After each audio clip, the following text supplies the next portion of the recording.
Madam గారు ఏదైతే చంద్రబాబు నాయుడు గారు 2 ఏళ్ల పరిపాలనలో కూడా ఎక్కడ ఎవరికి ఏం లబ్ధి చేకూరలేదు, ఉన్నాయి కూడా ఓడబిగుతున్నాడు, సంక్షేమ పథకాలు ఎక్కడ ఇవ్వట్లేదు, ప్రచారం కోసం ఆర్పాటాల కోసం తిరుగుతున్నాడు తప్పితే ఉన్న సంక్షేమ పథకాలు కూడా కట్ చేస్తే వెళ్తున్నారు నెల నెల అని చెప్పి మాట్లాడుతున్నారు. నిజంగానే సంక్షేమ పథకాలు ఎవరికి ఇవ్వట్లేదు అంటారా? ఇవాళ ఏదైతే వైసీపీ నాయకులు కానీ వైసీపీ కార్యకర్తలు కానీ మాట్లాడుతున్నారో, ఏదైతే వెన్నుపోటు అని మేము ప్రజల్లోకి వస్తాము జూన్ 4 నుంచి 12 వరకు అని చెప్తున్నారు కదా, దాని గురించి మేము ఒకటి చెప్తున్నాం. We all are welcoming on behalf of NDA government అండి మిమ్మల్ని. బికాజ్ ఎందుకు అంటే మీకు ఎంతసేపు కూడా కోల్చడము, దౌర్జన్యాలు, అక్రమాలు మాత్రమే తెలిసిన పార్టీ మీదైతే సంక్షేమం, అభివృద్ధి అనే 2 కళ్ళుగా సాగుతున్న ప్రభుత్వం ఏదన్నా ఉంది అంటే ఎన్డీఏ పాలనలో ఇక్కడ ఉన్న ఆంధ్రప్రదేశ్లో ఉన్న ఎన్డీఏ గవర్నమెంట్ మాత్రమే. అది ఒక్క చంద్రబాబు నాయుడు గారు మాత్రమే చేయగలుగుతున్నారు. జూన్ 4 నుంచి 12 వరకు కూడా దయచేసి మీరు ప్రజాక్షేత్రంలో ఉండి ప్రజల దగ్గరికి వెళ్ళి తెలుసుకుంటే ఈ 2 సంవత్సరాల్లో ఈ రాష్ట్రంలో ఏం అభివృద్ధి చెందింది అని చెప్పి ప్రజలు మీకు తెలియజేస్తారు. సంక్షేమ పథకాలు రావట్లేదు అంటున్నారు. అసలు ఎలా చెప్తున్నారండి ఆ మాట?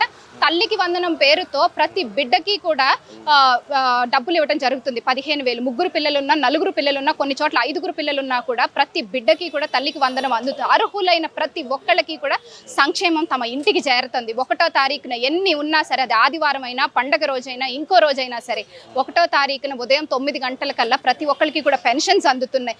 దీపం 2.0 పథకం కింద 3 గ్యాస్ సిలిండర్లు ఏవైతే ఉన్నాయో అది కూడా విజయవంతంగా కొనసాగుతుంది. ఉచిత బస్సు పథకం, ఏ సంక్షేమ పథకం జరగట్లేదు ఈ రాష్ట్రంలో అని మిమ్మల్ని మేము ప్రశ్నిస్తున్నాం. సరే, మీరు జరగట్లేదు అంటున్నారు, మేము జరుగుతున్నాయి అంటున్నాం. ఏది జరగట్లేదు మీరు వచ్చి మమ్మల్ని అడగండి. We are ready to answer you కదా, అంతేగాని. జగన్మోహన్ రెడ్డి గారు వస్తారంటారా రేపు? ఏదైతే వాళ్ళు అనౌన్స్ చేసిన దాంట్లో ప్రోగ్రామ్ భాగంగా బయటికి రాగలరంటారా? అదే మేము ఇప్పుడు ఆయన 5 ఏళ్ళు సీఎంగా ఉన్నా కూడా తాడేపల్లి ప్యాలెస్, బెంగళూరు ప్యాలెస్, అలా ప్యాలెస్ నుంచి ఆయన రాజకీయం చేశారు, ప్యాలెస్ నుంచి ఆయన పరిపాలన చేశారు. ఇప్పటికైనా వాళ్ళకి కొంచెం జ్ఞానం వచ్చినట్టుంది. మనం ప్రజల్లోకి వెళ్ళాలి, ప్రజాక్షేత్రంలోకి వెళ్ళి మనం పని చేయాలని ఇప్పటికీ జ్ఞానం కలిగినట్టుంది. కేవలం 11 సీట్లకు పరిమితం చేసిన తర్వాత వచ్చిన జ్ఞానం, ఈ జ్ఞానం అట్లీస్ట్ వాళ్ళకు ఉపయోగపడాలని 4 నుంచి 12 వరకు కూడా ప్రెస్ మీట్ల ముందు కూర్చొని మాట్లాడడం కాదు, ప్రజల్లోకి వచ్చి ప్రజలు చెప్పేది వినాలని మేమందరం కూడా కోరుకుంటున్నాం. వాళ్ళకంటే జగన్మోహన్ రెడ్డి గారిని చూస్తే చంద్రబాబు నాయుడుకి భయం వేస్తుందంట, ఆయన భయపడిపోతున్నాడంట కదా, మరి రేపు వస్తే ఆయన భయపడిపోతాడా? ఆయన భయపడ్డం కదా, ప్రజలు ఆయన భయపెట్టించారు. ఒక విషయం ఏంటంటే ప్రజలు భయపెట్టించారు కేవలం 11 సీట్లు ఇచ్చి.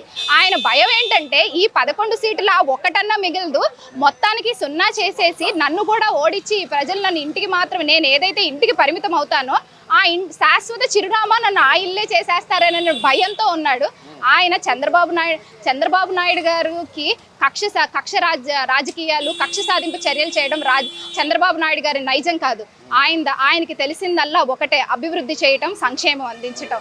అది ఉంది కాబట్టే ఇవాళ ఒక క్రెడిబిలిటీ ఉన్న నాయకుడు కాబట్టే ఇవాళ ఈ రాష్ట్ర ప్రజలు ఎప్పుడైనా ఒకటే విషయం గుర్తుంచుకోవాలి, సంక్షోభంలో గుర్తొచ్చే ఏకైక నాయకుడు ఎవరన్నా ఉన్నారంటే ఈ భారతదేశంలో అది నారా చంద్రబాబు నాయుడు. సంక్షోభం నుంచి అభివృద్ధి చేయగలిగిన ఏకైక వ్యక్తి నారా చంద్రబాబు నాయుడు గారు మాత్రమే.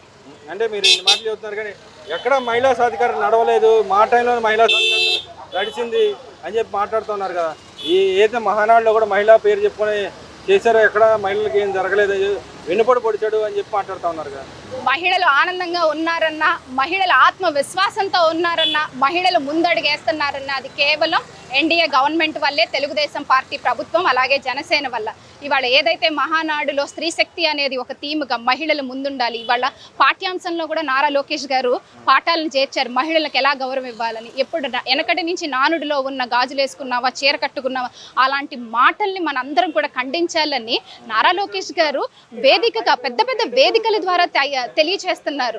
ఎందుకు అంటే మహిళని గౌరవించుకోవాలి, స్త్రీ లేనిదే జననం లేదు, స్త్రీ లేనిదే గమనం లేదు అని నమ్మి నా ఏకైక పార్టీ ఏదన్నా ఉందంటే అది తెలుగుదేశం పార్టీ. ఎందుకు అంటే ఆనాడు 3 తరాల నుంచి కూడా మహిళల అభ్యున్నతికి కృషి చేస్తున్న పార్టీ. ఆనాడు అన్న నందమూరి తారక రామారావు గారు మహిళల ఆస్తిలో సగభాగం కల్పించిన, పద్మావతి విశ్వవిద్యాలయం పెట్టిన, ఆ విశ్వవిద్యాలయానికి వైస్ ఛాన్సలర్గా తొలి మహిళను పెట్టినా సరే, అలాగే 9% రిజర్వేషన్ కల్పించి ఏదైనా సరే ఆనాడు అన్న నందమూరి తారక రామారావు గారు చేస్తే దాని కొనసాగింపుగా నారా చంద్రబాబు నాయుడు గారు మహిళలకి బస్ కండక్టర్లుగా చేశారు, బస్ డ్రైవర్లుగా చేశారు.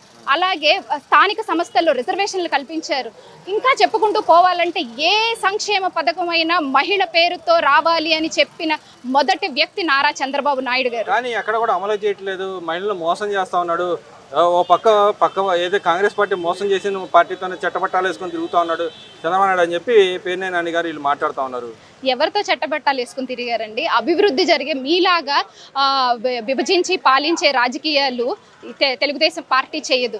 ఎవరితో ఒక రాష్ట్ర అభివృద్ధి చెందాలంటే పక్క రాష్ట్రాలతో మనకి ఫ్రెండ్లీ రిలేషన్ ఉండాలి, అంతేగాని గట్టు తగాదాలు లాగా మనం ఏమైనా కొట్టుకోవాలని మీరు ఊహిస్తున్నారా? ఇవాళ పక్కన ఉన్న రాష్ట్రాలు అన్నదమ్ముల్లా కలిసిమెలిసి ఉంటే అభివృద్ధిలో ముందుకెళ్తామని నమ్మిన నాయకుడు, అంతేగాని మీకులాగా సొంత పార్టీలో బాబాయ్ గొడ్డలు కానీ ఇవన్నీ మేము చెప్పుకుంటే పోతే సొంత చెల్లికి సొంత బాబాయ్కి నువ్వు న్యాయం చేయలేని మనిషివి. ఇవాళ నువ్వు దాని గురించి మాట్లాడితే చాలా హాస్యాస్పదంగా ఉంటుంది. మరి ఈరోజు చూసుకుంటే డిఎస్సి కూడా అవతవకలు పాల్పడ్డాడు, లోకేష్ రాజీనామా చేయాలా, సిబిఐ ఎంక్వైరీ జరగాల, దాన్ని డైవర్షన్ చేయడానికి మళ్ళీ బైజూస్ వ్యవహారం తీసుకొచ్చారు, మా మీద అబాండాలు వేస్తామని చెప్పి మాట్లాడుతూ ఉన్నారు. అసలు ఇప్పుడు ఒకటండి, డిఎస్సి మీద అక్రమాలు జరిగినాయి, పేపర్ లీక్ జరిగింది అని చెప్పి ఏవేవో మాట్లాడుతున్నారు, ఫాల్స్ ఎలిగేషన్స్. మేము దానికి ఓపెన్గా ఛాలెంజ్ చేశారు, నారా లోకేష్ గారు చేశారు, అలాగే నాయకులు చేశారు, అధికారులు కూడా దాని గురించి ప్రతిదీ ఎక్స్ప్లెనేషన్ ఇచ్చారు. 7 సంవత్సరాల నుంచి ఒక కలగా మారిపోయిన డిఎస్సిని ఇవాళ నారా లోకేష్ గారు నిజం చేసి చూపించారు. వైసీపీ జగన్ గారు ఏమంటారు, మాట తిప్పం మడం తిప్పం అంటారు. మాట తిప్పటం మడమ తిప్పటం మీ పార్టీదైతే, మాట ఇచ్చి మాట నిలబెట్టుకోవటం ఇది నారా లోకేష్ గారు. యువగళంలో ఏదైతే యువత యొక్క కష్టాలు చూశారో ఆ కష్టాలలో నుంచే ఇవాళ నేను మా ప్రభుత్వం రాగానే ప్రకటిస్తా ఉన్నారు. అదేవిధంగా 7 సంవత్సరాల నుంచి ఆంధ్రప్రదేశ్ రాష్ట్రంలో డిఎస్సి లేదు. 7 సంవత్సరాలకి డిఎస్సి ప్రకటించి 16,000 ఉద్యోగాల్ని ఆయన ఇవాళ ఇస్తే, ఇవాళ ఒకటి మీ అన్నిటికీ సమాధానం ఆ అభ్యర్థుల చేతిలో ఉన్న పత్రాలు మీకు సమాధానం చెప్తాయి. యువగళంలో ఎవరైతే పాదయాత్ర ఎమ్మటి వచ్చారో వాళ్ళకే ఇచ్చుకున్నాడు అని చెప్పి మాట్లాడుతూ ఉన్నారు కదా. అదే మేము అంటున్నాం, యువగడం పాదయాత్రలు ఎవరైతే ఉన్నారో వాళ్ళకే ఇచ్చారు అని మీరు ఆరోపణలు చేస్తున్నారు కదా, మీరు నిరూపించండి. ఆరోపణ చేసి వదిలేయొద్దు అని మేము చెప్తున్నాం. దానికి మీ దగ్గర సరే మీరు ఏదైతే మీ సాక్షి ప్రెస్ ముందో లేకపోతే మీ పేపర్ ముందు మాట్లాడతారు కదా, అదే ప్రెస్ ముందు పెట్టుకుని ఒక్కళ్ళని తీసుకొచ్చి నుంచో పెట్టి ఇది జరిగింది అన్యాయమని ఒక్కళ్ళతో నిరూపించండి. 16,000 ఉద్యోగాలు ఇచ్చారు కదా, ఒక్క ఉద్యోగిని తీసుకొచ్చి ఇదిగో ఈ రకంగా వీళ్ళు అమ్ముకున్నారు లేదా ప్రశ్నపత్రం లీకింది ఒక్కళ్ళతో చెప్పించండి. లేదా సిబిఐ ఎంక్వైరీ అంటున్నారు, మీరు ఎంక్వైరీ చేస్తున్నారుగా, మీకు ఈ నిజాలన్నీ మీరు ఏదో ఎంక్వైరీ చేసేసారు, మీ దగ్గరికి వచ్చి గోడు వెళ్ళపోసుకుంటే తెలిసింది అంటున్నారు కదా. సో మేము కూడా వెల్కమ్ చేస్తామండి, ప్రజలకు తెలియచేయండి, ప్రజలు కూడా అదే కోరుకుంటున్నారు. గతంలో చూసుకుంటే చాలా కోర్టులు వేసిన పరిస్థితి, డిఎస్సి ఉద్యోగాల మీద కోర్టులకు వెళ్ళిన పరిస్థితి వైసీపీ నాయకులు, ఇప్పుడు ఎందుకు వెళ్ళలేదు అంటారు వాళ్ళు? అదే మేము అడుగుతున్నాం, మీ ప్రభుత్వంలోనేమో కోర్టులకు వెళ్ళారు, మరి ఇప్పుడు వెళ్ళొచ్చు కదా. ఇవాళ న్యాయస్థానాలు ఉన్నాయి న్యాయం చేయడానికి. ఒకవేళ అన్యాయం జరిగిందని మీరు ఫీల్ అవుతున్నారు, మీకు ఎలాగో ప్రజాక్షేత్రంలో ప్రజలు మీకు బుద్ధి చెప్పారు, పోనీ ఒకసారి న్యాయస్థానాలకు వెళ్ళండి, న్యాయస్థానంకి వెళ్ళి మీరు న్యాయం కోసం అడగండి, అప్పుడు కదా మీకు న్యాయం ఏంటో తెలిసేది. అంతేగాని ఇవాళ జగన్మోహన్ రెడ్డి గారు మళ్ళీ మా ప్రభుత్వం రాగానే డిఎస్సి క్యాన్సిల్ చేస్తామంటున్నారు. ఏంటిది ఈ కూలగొట్టడాలు, ఈ క్యాన్సిల్ చేయడాలు, ఈ రాజకీయం ఇంకా ఆయన మానరా? అంటే 16,000 మందిని మళ్ళీ చీకటి కోణంలోకి ఒకటే చెప్తున్నాం, ఈ జగన్మోహన్ రెడ్డి గారు ఏదైతే కలలు కానీ మళ్ళీ మా ప్రభుత్వం వస్తుంది అనుకుంటున్నారో అది ఎప్పటికీ జరగదు. ఈ 11 ఒకటి అవుతుందో లేదా 0 అవుతుందో, అది ఇప్పటి వరకు ఒకటి, అట్లీస్ట్ ఆయనైనా పులివెందులలో కూడా ఆయన గెలిచే ఇదే లేకుండా పోయింది. అంత అభివృద్ధి ఈ రాష్ట్రంలో జరుగుతుంది. ఎందుకంటే రాయలసీమని రక్షణ సీమగా మార్చి ఇటు వైజాగ్లో గూగుల్ కావచ్చు, ఈవై కావచ్చు, ఇవాళ ఆర్సిలార్ మిట్టల్ కావచ్చు, ఇవాళ వారానికి ఒకటి అభివృద్ధి. ప్రజలు ఆనందంగా ఉన్నారు, మహిళలు ఆనందంగా ఉన్నారు, యువత ఆనందంగా ఉంది, విద్యార్థులు ఆనందంగా, ఇంతమంది ఆనందంగా ఈ రాష్ట్రం ముందడుగేస్తుంటే వైఎస్ జగన్మోహన్ రెడ్డి గారికి కంటి మీద కునుకు లేకుండా పోయినట్టుంది. ఆ ఫ్రస్ట్రేషన్లో నుంచి ఆ ఫాల్స్ ఎలిగేషన్స్ చేస్తూ ఆయన ఏదో ప్రజల్లో నేను కూడా ఉండాలి అని చెప్పి ఆయనే సెల్ఫ్ గోల్స్ వేసుకుంటూ ఇవాళ ప్రెస్ ముందుకు వచ్చి ఆయన మాట్లాడడం జరుగుతుంది. అంటే ఇక్కడ చూసుకుంటే జగన్మోహన్ రెడ్డి గారికి పేరు చెప్పుకోలేకుండా ఉండలేకపోతున్నాడు, భయపడుతున్నాడు చంద్రబాబు నాయుడు. ఈరోజు ఎక్కడ చూసినా జగన్మోహన్ రెడ్డి పేరు తలుచుకోవాల్సిందని చెప్పి మాట్లాడుతూ ఉన్నారు. ఒకటండి, ఎప్పుడైనా మనం ఒక మంచి చేసేటప్పుడు చెడు గురించి మాట్లాడాలి. బికాజ్ ఎందుకంటే చెడు గురించి మాట్లాడినప్పుడేగా మంచి విలువ తెలిసేది. అది ఆయన ఎందుకు గుర్తించుకోవటం లేదు?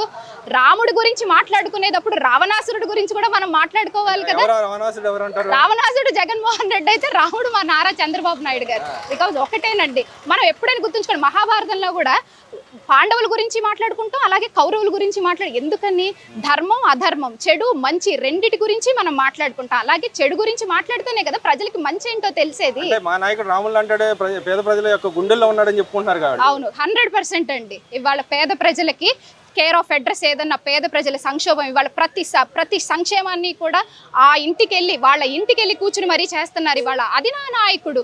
ఇవాళ నేను అది చాలా గొప్పగా చెప్పుకుంటున్నామండి. బికాజ్ ఎందుకు అంటే ఫోటోలు దిగడానికి అయితే ఫోటోలు దిగడానికి అయితే సంక్షేమ పథకం ఎలా అనౌన్స్ చేస్తారు? మేము అదే అడుగుతున్నాం. పోనీ మీరు ఫోటోలు దిగారు, ఎలాగా? ఒక రైతుకు కష్టం వచ్చిందంటే రెడ్ కార్పెట్లు పరుచుకుని, రైతు పొలంలో ఉంటే నువ్వు గట్టు మీద రెడ్ కార్పెట్లు వేసుకుని. మా నాయకుడు అలా కాదు, మా బాబు గారు అలా కాదు. చక్కగా ఆయన చేయాల్సింది ఆయన చేస్తున్నారు. ఒకటే ఏదైతే జగన్మోహన్ రెడ్డి గారి పేరు ఉపయోగించుకుని జగన్మోహన్ రెడ్డి గారిని మేము ఏదో వాడుకుని అంటున్నారు చూసారు. ఇదే నేను చెప్పింది. మంచి చెప్పాలన్నప్పుడు చెడు చెప్పాలి, చెడు గురించి చెప్పినప్పుడే మంచి విలువ తెలుస్తుంది. మరి ఈరోజు చూసుకుంటే ఫైనల్ గా అయితే వైజాగ్ జోన్ గా ఏర్పాటు చేసి కార్యకలాపాలు పెరిగినాయి. దాన్ని ఎలా చూస్తారు? నిజంగా యువతకు ఉద్యోగ అవకాశాలు ఎంత మాత్రం వస్తాయి అంటే 100% ఉద్యోగ అవకాశాలు వస్తాయండి. ఏదైతే నారా లోకేష్ గారు 20 లక్షల ఉద్యోగాలు నేను ఇస్తానని మాట ఇచ్చారో ఆ 20 లక్షల ఉద్యోగాలు కూడా ఈ 5 సంవత్సరాల్లో ఖచ్చితంగా నెరవేరబోతున్నాయి. ఇది ఆంధ్రప్రదేశ్ అనేది ఒక స్వర్ణాంధ్రప్రదేశ్గా రూపుదిద్దుకోబోతోంది. 2 సంవత్సరాల్లోనే ఇంత అభివృద్ధి జరిగింది. మీరు చూస్తూనే ఉన్నారు, అన్ని ఎంఓఈస్ చూస్తున్నారు.